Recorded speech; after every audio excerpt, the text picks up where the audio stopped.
Hello, good morning parents, welcome back. मैंने आपको UKG की हिंदी की वर्कशीट का फर्स्ट पार्ट में मैंने ई की मात्रा तक अच्छे से एक्सप्लेन किया था। अब मैं थोड़ा सा जो मैंने आपको बताया था कि जैसे एक अक्षर वाले शब्द, जैसे बड़े आ के अक्षर के, बड़े ई की अक्षर के जो शब्द मैंने बताए थे, उसी का एग्जाम्पल मैं थोड़ा सा यहाँ बताना चाहूँगी। जैसे शब्दों को खोज कर गोला करिए, तो यहाँ पे मैंने बस है, नल, फल, बस। तो इस तरीके से बच्चा, इसमें से बच्चा फाइंड करेगा और उस पर ये जो शब्द अक्षर है इसको हम इसको सर्कल करेगा। जैसे मटर है तो कमल है, मटर है, कलश है, इसको ढूंढ के बच्चे को फाइंड करके इसको सर्कल करना है। इस तरीके से आप बच्चे को घर पे प्रैक्टिस करवा सकते हो और बच्चा इस तरीके को बहुत इंटरेस्टिंग तरीके से कंप्लीट करेगा। चलिए अब हम मात्राओं के ज्ञान पर आते हैं। तो अब मैंने इसमें कुछ मात्राएं डाल दी हैं, इससे बच्चे को थोड़ा सा मात्राओं का ज्ञान होगा और आप बच्चे को थोड़े से मात्राओं में बहुत कुछ इससे सिखा भी सकते हैं। जैसे कि मैं बताती हूँ एग्जाम्पल। जैसे बड़े आ की मात्रा, बड़े आ की मात्रा में देखिए सीधा डंडा है। छोटी ई की मात्रा में ई की मात्रा पीछे से, बड़ी ई की मात्रा आगे से, छोटे ऊ की मात्रा बिल्कुल नीचे से गई है, बड़े ऊ की मात्रा ऊपर से आई है। ए की मात्रा एक मात्रा है, बड़ी ए की मात्रा में दो मात्रा है, ओ की मात्रा में एक मात्रा, बड़े ओ की मात्रा में दो मात्रा, अंक की मात्रा, बड़ी अंक खाली। इस तरीके से मैंने मात्राएं लिख दी हैं। तो आप बच्चे को मात्राओं का ज्ञान इस तरीके से भी करा सकते हैं और इसके कई पैटर्न भी होते हैं, तो आप किसी भी पैटर्न से इस बच्चे को करवा सकते हैं। चलिए, मैंने इस जब बच्चा इसको अच्छे तरीके से सीख जाएगा तो इसी के थोड़े पे आप रिवीजन टेस्ट में भी दे सकते हैं, मैचिंग के जरिए भी दे सकते हैं इसको। जैसे कि मैंने यहाँ पे दे रखा है कि छोटा आ डाला है, यहाँ सारी मैंने मात्राएं डाल दी हैं, आगे पीछे थोड़ा कर दिया है मात्राओं को। तो बच्चे को मात्राओं का, जैसे कि छोटा आ है, छोटे आ में कोई भी मात्रा नहीं होती, इसलिए मैं मात्राओं को यहाँ पे डैश डाल रखा है। बड़े आ की मात्रा में बड़े आ का डंडा होता है, तो बच्चे को फाइंड करके उसको क्या करना है, मतलब उसको मैच करना है। छोटी की मात्रा में हमें छोटी की मात्रा यानी पीछे से लगी है, तो इस तरीके से हमें बच्चे को फाइंड करके इसको मैच करवाना है। तो बच्चे को इस तरीके से नॉलेज भी हो जाएगी और बच्चा इस तरीके से अच्छे से सीखेगा भी। चलिए हम नेक्स्ट वर्कशीट पर आते हैं। जैसे मैंने वहां मात्राओं का ज्ञान आपको समझाया था, इसी तरीके से मैं आपको यहाँ छोटे ऊ की मात्रा बताना चाहूंगी। जैसे छोटे ऊ की मात्रा में क्या होता है, जब हम छोटे ऊ की मात्रा बोलते हैं, जैसे मैं आपको बता दूं एग्जांपल, साबुन, जामुन। तो क्या होता है, यहाँ पे वर्ड सिमिलरली मैंने ले लिया कि बच्चे को कोई डिफिकल्टी ना हो, कि बच्चा अच्छे से आसानी से इसको रीड करेगा और लर्न भी करेगा। अब थोड़ा यह है कि जिसमें स्वर की बात आती है, तो जैसे साबुन, तो इसमें छोटे ऊ की मात्रा बिल्कुल जो स्वर है बिल्कुल नीचे से आ रहा है। इसी तरीके से जामुन, गुलाब, तो इसमें बच्चे को छोटे ऊ की मात्रा को स्वर से पहचानना है कि बिल्कुल नीचे से चल रहा है। चलिए अब बड़ी ऊ की मात्रा है, जैसे कि भालू, आलू, काजू, जादू, तराजू। इस तरीके के वर्ड मैंने डाल रखे हैं, बच्चे को अच्छी तरीके से आप रीड करा सकते हैं। लेकिन क्या है, इसमें जो स्वर आ रहा है वो भालू बड़े ऊ की मात्रा यानी स्वर ऊंचा आ रहा है, बिल्कुल उच्च स्वर है, इसलिए बिल्कुल इस तरीके से पढ़ाएंगे बच्चों को, भालू। इस तरीके से आप कंप्लीट करा सकते हैं। चलिए अब हम आते हैं छोटे ई की मात्रा। छोटे ई की मात्रा में क्या होता है, मात्रा इसमें एक मात्रा लगती है। जैसे मैं बता दूं, केला, मेला, तो ए की मात्रा आती है, ए की आवाज आ रही है। इस तरीके से ठेला, रेल, बेल, शेर, ऐसा है। इसमें देखो सिमिलरली लिए केला, मेला, ठेला, तो ये तीनों है। तो बच्चा तुरंत रेगुलर इसको लगातार कंटिन्यूसली इसको पढ़ेगा, कोई दिक्कत नहीं आएगी, इसको आराम से पढ़ लेगा।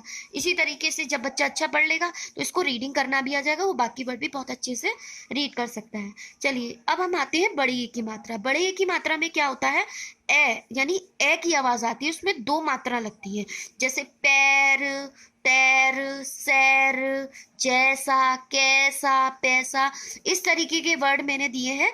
जैसे पैर, तो ए की आवाज आ रही है, दो आवाज बहुत जोर से ऊंचा स्वर जा रहा है, तो पैर, तो इसमें दो की मात्रा लगेगी। तैर, इस तरीके की मात्रा हम लगाएंगे, सिमिलरली वर्ड देते जाएंगे बच्चे को और उसको रीड कराते जाएंगे। चलिए अब हम आते हैं छोटे ओ की मात्रा। ओ की मात्रा में क्या होता है, जैसे ओ, तो ओ की मात्रा में आता है मोर, और, तो ओ यानी ओ ऊपर जा रहा है, उसमें स्वर ऊपर जा रहा है। जैसे और, लोटा, मोटा, छोटा, तो ओ की आवाज आ रही है। इस तरीके से आप बच्चे को ऊंचे स्वर की, जैसे जोर से आवाज में आप इसको रीड करवा सकते हैं। तो ये हमारी रही छोटे ऊ की मात्रा। अब हम आते हैं ऋषि की मात्रा। ऋषि की मात्रा में क्या होता है, रा जो लगाते हैं बिल्कुल नीचे की तरफ लगाते हैं। री, री का मतलब होता है ऋषि का रा नीचे लगता है, जैसे घृत, मृत, अमृत, नृप, वृक्ष, मृग। तो इसमें जो रा लग रहा है बिल्कुल नीचे से घूमता हुआ आ रहा है, तो ऋषि की मात्रा में रा हमेशा नीचे की तरफ लगाया जाता है। इस तरीके से आप इसको आप रीड करवाएंगे। चलिए अब हम आते हैं बड़े औ की मात्रा। औ की मात्रा में क्या होता है, इसमें दो मात्राओं का यूज होता है।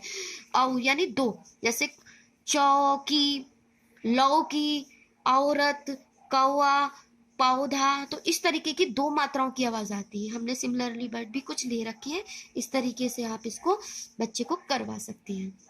अब आती है छोटी अंक की मात्रा। अंक की मात्रा में ये देखो छोटे आ पर अंक की बिंदी लगी है, इसको अंक की मात्रा कहते हैं। जैसे एग्जाम्पल, हंस, अंडा, डंडा, झंडा, गंगा, पंखा, लंबा। तो हंस, अंक की मात्रा में अंग, अंग की आ रही है, अंग, हंस, ना की आवाज आ रही है, अंडा। तो इसमें अंक की बिंदी का यूज हो रहा है। ना की आवाज आ रही है, इसमें ना का स्वर आ रहा है, हंस। तो ना का स्वर आ रहा है तो अंक की बिंदी की आप इसमें लगाएंगे। चलिए ये हो गए हमारे छोटे अंक की मात्रा। इसी तरीके से हम आते हैं चंद्र बिंदु की मात्रा। चंद्र बिंदु की मात्रा क्या होती है, जिसपे चंद्र बिंदी लगी होती है। जैसे मैं बता दूं, दांत, आंख, पांव, कांटा, चांटा, गांव, ऊंट। देखो आओ, ओ की आवाज आ रही है, चंद्र बिंदु, चंद्र बिंदी लगेगी। जैसे आंख, पांव, ओ की आवाज आ रही है, यानी आप इसको स्वर के तरीके से आप इसको लर्न करवा सकते हैं। जैसे पांव, कांटा, इस तरीके से इस पे चंद्र बिंदी का यूज होगा। लास्ट हमारी आती है रेफ की मात्रा। जैसे रेफ की मात्रा में रा ऊपर, ऋषि की मात्रा में रा होता है नीचे की तरफ, और रेफ की मात्रा में रा होता है ऊपर की तरफ। जैसे वर्षा, हर्ष, नर्स, सूर्य, पर्दा, बर्तन, सर्कस। तो रा, रा, इसमें रा भी दो प्रकार के होते हैं। जैसे रा से ऋषि वाला नीचे की तरफ, रेफ वाला जो होता है ऊपर की तरफ आता है। वर्षा, बर, रा पहले आया फिर शा आया, वर्षा, हर्ष, नर्स। इस तरीके से आप बच्चे को लर्न करवा सकते हैं। चलिए अब हम लास्ट जो हमारा चैप्टर जो हम बुक में डाला जाता है वो होता है 12 खड़ी का। 12 खड़ी का मतलब क्या होता है, बच्चे को इस तरीके से करवा सकते हैं। कक्का, किक्की, कुक्कू, केकई, कौकौ, कंके। इस तरीके से 12 खड़ी में खक्का, खिक्की, कुक्कू, खेकई, खो खो, खंके। तो यानी इसमें 12 खड़ी में क्या होता है, ये तो मैंने एग्जाम्पल में दो ले लिए हैं, का और खा। इसी तरीके से आप गा, घा, धा, इस तरीके से आप बाकी भी ले सकते हैं 12 खड़ी में। 12 खड़ी को बच्चे को ये सिखाना पड़ेगा। क, फिर का पे बड़े आ की मात्रा का, फिर की, का पे छोटी की मात्रा, फिर बड़ी की मात्रा की, फिर का पे छोटी की मात्रा कु, छोटी स्वर में आ रही है, फिर बड़े ऊ की मात्रा कु। इस तरीके से आप बच्चे को घर पे प्रैक्टिस करवा सकते हैं। ठीक है, अब हम आते हैं, चलिए नेक्स्ट पे आते हैं मिलान। जैसे मैंने आपको वहां पे भी मिलान बताया था, इसी तरीके से यहाँ पे मिलान है। कोई डिफिकल्टी नहीं है, जब बच्चा पढ़ जाएगा 2-3 अक्षर के शब्द तो आराम से कर लेगा। जैसे मैंने यहाँ पे डाल दिया है पा, तो पा से बच्चे को मालूम होगा पतंग। तो जब बच्चा ये सब कुछ सीख जाएगा, इसके बाद अब वो उससे आराम से मैच करवा सकते हैं आप इसको। फल, इस तरीके से आप मैच करवा से। मछली, या है, या से यज्ञ, बा से बसेरा, शा से शलजम। इस तरीके से आप मैचिंग भी दे सकते हैं जब बच्चा पूरी तरीके से इसको सीख जाएगा। देखिए बच्चे को सिखाने में, यानी हम बच्चे को सिखाएंगे तो बच्चा एक बार में तो सीखेगा नहीं, कोर्स काफ़ी होता है, लेकिन बच्चे को आप टुकड़ों में धीरे धीरे करके आप सिखा सकते हैं। तो बच्चा इसको घर पे प्रैक्टिस भी करेगा और इसको कंप्लीटली करेगा। तो ये मैंने आपको सिलेबस के अकॉर्डिंग पूरा मैंने हिंदी का इसमें मैंने डाल दिया वर्कशीट के अंदर। तो आप इस वर्कशीट से आप बच्चे को थोड़ी प्रैक्टिस करवाइए। उम्मीद है कि आपको ये वर्कशीट पसंद आई है। Thank you.